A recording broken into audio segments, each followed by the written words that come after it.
Eh bien, salut à tous, on se retrouve, en fait, j'ai fait une, une évite pour simplement, en fait, vous parler d'une histoire qui s'est passée il y a longtemps. Donc, vous allez dire, ouais, c'est Oxy, tu fais chier, pourquoi t'as mis une fait d'image? En fait, je vais vous expliquer, justement, c'est pour ça que ça devient intéressant. En fait, en 1974, un monsieur du nom de Roger Darbon se baladait justement en voiture. Il traverse la forêt sud-atlantique pour pouvoir rejoindre l'anniversaire de son fils avec sa femme. Donc, il arrive de peur d'être en retard à l'anniversaire de son fils et le petit souci technique, c'est que sa femme n'était pas encore arrivée. Et en fait, sa femme a trouvé une vieille maison sur la route. Elle est tombée en panne, elle a eu besoin d'essence. Elle rentre dans cette vieille maison qui est à peu près à 2 km de la maison de son fils. Et son mari essaie de la joindre. Donc elle perd son téléphone, son mari essaie de la joindre sans aucune réponse. Et puis arrivé sur un tard, il décide d'appeler la police. Sa femme a été portée disparue et a été kidnappée sur un vieux matelas. Donc le vieux matelas dans une chambre et un grand monsieur sous le nom de Eric Turner, complètement déjanté. Cette famille était complètement déjantée et essayait de lui faire bouffer des asticots. Donc en gros quoi, lui instiller des asticots. Donc son mari décide de partir à sa recherche. Donc le mari de la femme, donc Evelyn Stersten, va essayer de s'échapper, malheureusement sans succès. Donc le mari arrive, s'arrête devant cette maison, pas moyen d'entrer par la grille principale. Il fait le tour et justement trouve une vieille bâtisse. Alors, il monte dans une barque parce que la bâtisse est inondée. Donc il y a de l'eau jusque la bordure. Il passe. Et en fait, au moment de mettre la pagaie, il tape quelque chose. Et en fait, en tapant la chose, il y a un cadavre qui remonte à la surface. Tout congelé. Et à ce moment-là, il se demande dans sa tête, mais pourquoi il est parti dans des délires comme ça? Et il arrive sur la terre ferme, il trouve une porte en plein milieu, il n'y a rien sur les côtés, des vieilles boîtes vides avec des rats dedans. Alors il ouvre la porte, il trouve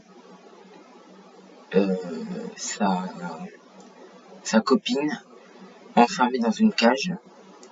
Alors il va essayer de la sauver. Donc il cherche une clé. Il trouve la clé dans la bouche d'un rat mort caché dans le coin.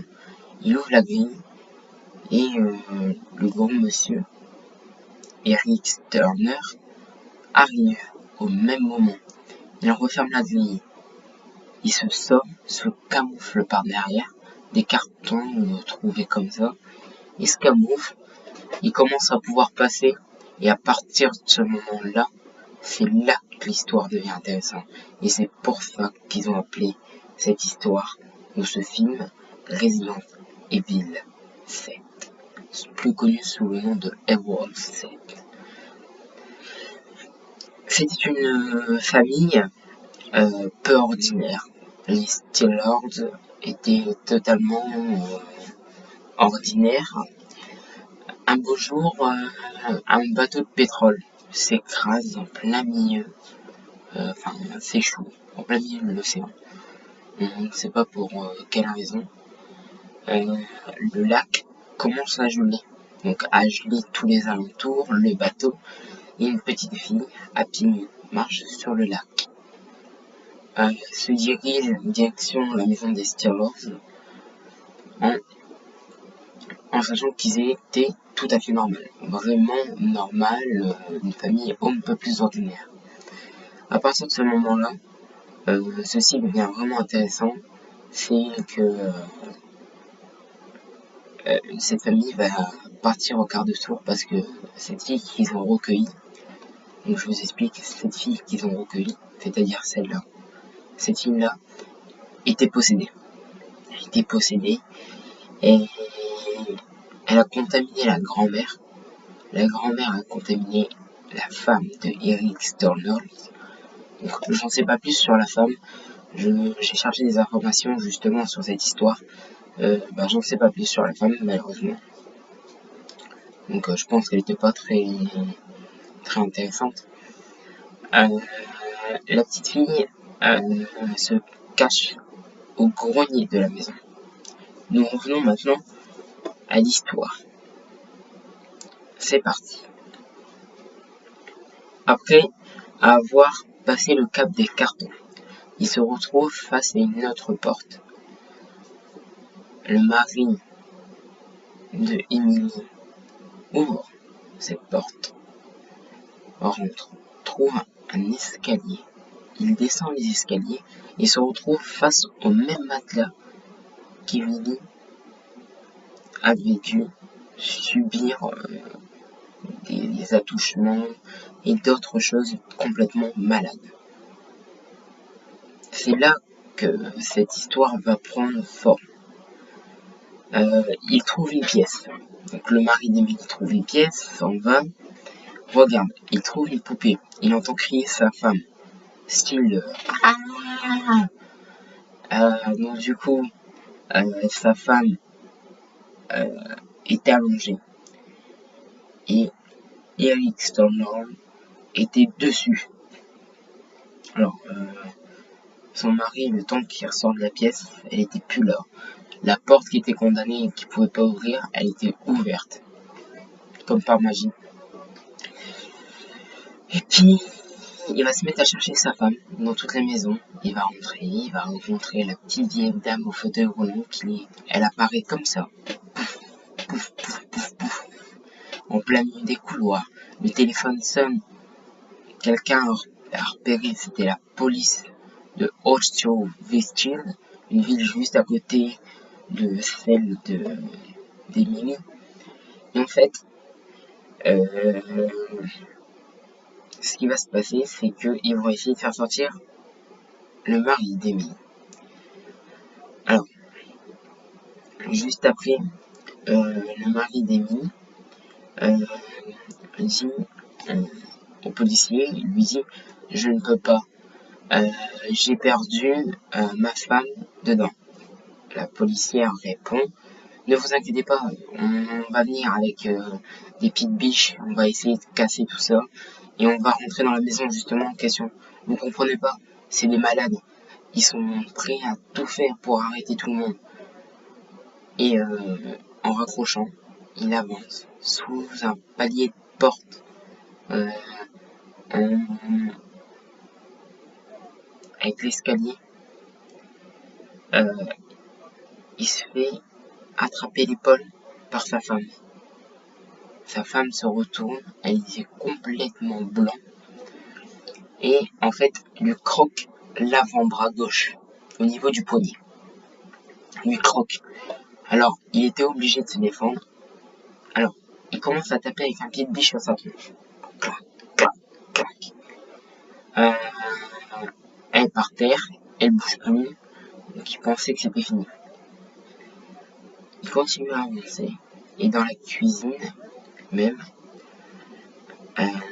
non, avant la porte de la cuisine, il se retrouve face au même couloir. identique, sauf que la porte des escaliers n'était pas cassée, il n'y avait plus le corps, et les mêmes objets placés. Alors, il continue à avancer, et là, du mur en briques sort sa femme avec une tronçonneuse. Elle démarre. Elle arrive vers lui, lui coupe. Alors, il se protège avec ses bras, lui coupe le bras. Il arrive, il prend un revolver dans son sac et bam, dans la tête. Sa femme s'effondre. Ses yeux redeviennent normales. Et sa femme est morte là-bas. Alors, ensuite, vous vous en doutez bien, il va pas s'arrêter là. L'histoire continue. Donc du coup, le mari continue, s'effondre, alors se relève, essaie de trouver du soin, et retombe comme ça, par terre. Il se réveille dans la cuisine, avec le bras ragrafé, donc normalement on peut pas ragrafer un muscle déchiré. Il trouve la femme de Eric Stornell, Eric et l'arrière-grand-mère, et le fils Jack Wilton. Alors pourquoi Jack Wilton? Pourquoi pas Jack Stornell? Jack Wilton a été reconnu par son beau-père Eric Wilton, pas Eric Wilton, mais Eric Stornell. Alors, en fait, faut comprendre que dans l'histoire, Jack est complètement plus pété que tous les autres. Pour la simple et bonne raison, c'est qu'il est devenu entièrement fou parce que, si vous voulez, en fait, il était déjà fou à la base. Il voyait des choses. Et depuis que la fille, cette fille-là, l'a contaminé, il est devenu encore plus déjanté. Et voilà ce qui répond au mari d'Emily. Je vais te mettre un pétard dans ton froc, tes couilles vont remonter et prendre la place de tes yeux. Ça va être marrant, il y aura du sang qui coule de ton nez et de ta bouche. Et ensuite, je te boufferai les oreilles et les donnerai à mon chien. Voilà. Alors déjà, dans cette phrase-là, il y a deux choses que je comprends pas. La première chose, pourquoi tu dis ça? Et la deuxième chose, mais mon gars, va te faire soigner. Voilà, c'était juste une petite parenthèse, on reprend l'histoire. Jack, donc du coup, arrive à table. La femme de Eric Stornell dit, bah alors mon fou, tu manges pas?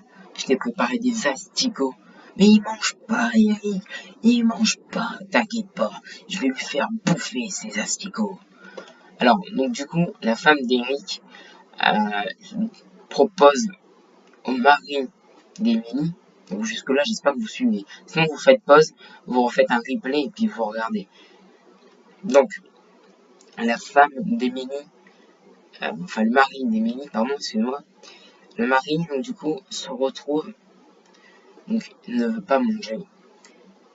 Donc du coup, le mari, Eric Stornell, se lève, prend la cuillère, lui enfonce les asticots, donc pour essayer de le faire manger. Donc, à partir de ce moment-là, il se met à vomir. Et là, ding dong, Jack se lève, veut pour se lever, son père lui plante un couteau dans le bras, et c'est là qu'on voit qu'il est complètement pété. Il rigole, il a même pas mal, son bras complètement sur le truc, il a même pas mal. Et au lieu d'enlever le couteau, il coupe sa main. Il coupe sa main avec un autre couteau, il laisse la main sur la table, et puis il se barre. Il s'en va avec son père, il s'occupe du flic. Et donc il y avait un flic à la porte, et on entend la porte se referme. Et à ce moment-là, la femme d'Eric Stornell était partie à l'étage. Le mari d'Emily tomba la chaise, se détacha, se mit à continuer l'aventure. Et au bout de quelques jours passés dans cette maison, il trouva qui était la petite fille. en fait, la petite fille s'était réfugiée dans un corps de mémé, donc l'arrière-grand-mère. L'arrière-grand-mère se déforma. Vous voyez le truc, hein? Ouais. Et ensuite, se transforme en petite fille. Et c'est là que la petite fille repousse le mari d'Émilie. Le toit commence à s'ouvrir en mille morceaux. Il commence à faire jour. Et le mari d'Émilie est expulsé. La femme de Eric Stolnor empalée. Et Eric Stolnor brûlé dans une voiture vive. Ensuite, après cet événement un peu surexcitant, la grand-mère, en fait, plante la jambe du mari d'Émilie. Traverse, clac, sont tout le long. Donc il peut plus bouger. Il prend les 3 balles qui lui restent et une balle dans la tête. Et la deuxième balle, troisième balle. Et en fait là il y a le monstre qui elle s'assèche. Le corps il bouge plus, il est dans le fauteuil roulant, il bouge plus du tout. La petite fille, elle, meurt. Les policiers arrivent à la dernière minute, comme dans toutes les histoires et comme dans tous les films. Voilà. Et arrivé un moment, le mari est à l'hôpital, se fait recoudre la jambe, ressort, récupère le corps de sa femme, l'enterre, bien évidemment. Il se retrouve une femme, son fils devient adulte, et c'est là que je vais vous répondre à toutes vos questions. Donc, vos questions que vous devez vous poser sur cette histoire. Déjà, est-ce que cette histoire est vraie? Alors, je tiens à vous dire que cette histoire est bien vraie. Alors, pourquoi Resident Evil 7? Pour une simple et bonne raison, c'est que, en fait, il y a eu un 1, un 2, un 3, un 4, un 5, un 6 et un 7 en jeu vidéo. Pour récapituler tout ce que je viens de vous dire en 15 minutes. Tout ce que je viens de vous dire sur son histoire. J'ai pas évité les détails, hein, quand le mari d'Émilie se faisait arracher la langue, bouffer le nez, croquer les oreilles, voilà quoi, c'est dégueulasse. Mais moi je l'ai vu. Le film je l'ai vu. L'histoire, je l'ai lu dans un livre. Je sais plus le nom du livre, si je le retrouve, je vous le mets dans le lien de la description, sinon, ça passera. Alors, c'est pour ça qu'ils ont mis Biozard. Biozard qui signifie en anglais, bizarre, justement. Et Golden Edition, ça c'est le livre, en fait. Ici, vous avez le livre devant vous. Ça sera dans la miniature, ça sera l'image de la miniature, comme ça. Black. Voilà, vous avez compris un peu le délire. Voilà. Donc, en fait, ce qui s'est passé, c'est que non seulement ils ont pris 7 Resident Evil pour pouvoir répéter l'histoire, donc l'histoire est vraie, la maison a été détruite apparemment, le ministère des États-Unis ont expliqué cette histoire comme condamnée, la maison a été toute détruite, que ce soit le sous-sol, le grenier, du début jusqu'à la fin, toutes les pièces ont été détruites. Mais vraiment tout. Aujourd'hui, c'est un terrain plat avec une grande grille noire. Il n'y a que la grille noire qui n'a pas été détruite. Que la grille noire. Et la montagne, elle a pris la place de... Ça a mis des années avant qu'il y ait une montagne qui prend la place. Donc, si vous voulez voir le site, le site archéologique, en fait, pas archéologique, mais je veux dire là où était la maison, sachez que c'est en Floride. Au niveau de l'Amérique, Floride c'est l'Amérique. Et donc du coup je pense que j'ai fait tout le tour. Et une dernière question que vous posez sûrement, est-ce qu'il va en avoir un 8e? Et ils vont sortir le film Resident Evil 8. Donc le 7 c'était le livre et le jeu. Et là maintenant ça va être le livre, le jeu et pourquoi pas voir une histoire. Mais le jeu fait vraiment flipper. Je vais vous mettre le sondage d'un morceau de vidéo qu'un youtubeur a fait sur Resident Evil 7. Je vais vous faire sortir. Vous allez regarder. C'est horrible. C'est vraiment horrible. C'était des gens complètement pétés du cerveau. Et voilà. Et ça restera comme ça. Voilà, donc j'espère que cette histoire vous a plu. C'était Sian Oxton. Et on va se retrouver pour une prochaine vidéo dans une semaine avant la rentrée des classes pour vous et avant la rentrée de mon boulot pour moi. Voilà, j'espère que cette vidéo vous aura plu. Puis si vous en voulez plus, je vous en mettrai plus. Salut, ciao.